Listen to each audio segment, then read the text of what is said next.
ये अब हम शफियाबाद के रास्ते की तरफ निकलते हैं और ये आप देखें पानी अभी भी मौजूद है यहाँ पे।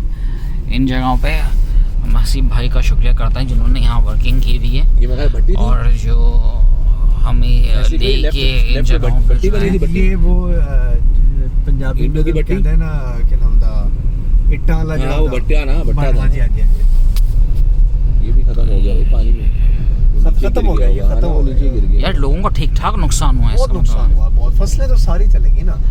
अच्छा क्रॉप्स का भी बेड़ा गर्क हो गया सब फसलें। चावल कहाँ भाई, मैं 200 रुपए का जो सेल करते थे वो अभी मैंने चौधरी से पता किया तो 330 रुपए का तो वो दे रहे खाली।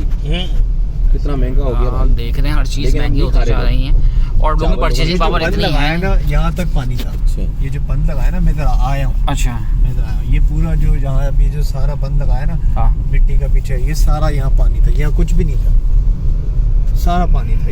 ये रेल का ट्रैक जो बिछा हुआ यहाँ पे मालगाड़ी अपनी, ये पहले की है। अच्छा फौज वगैरह वाले या स्टील मिल वगैरह वाले से आता होगा। आगे असल में छावनी है ना।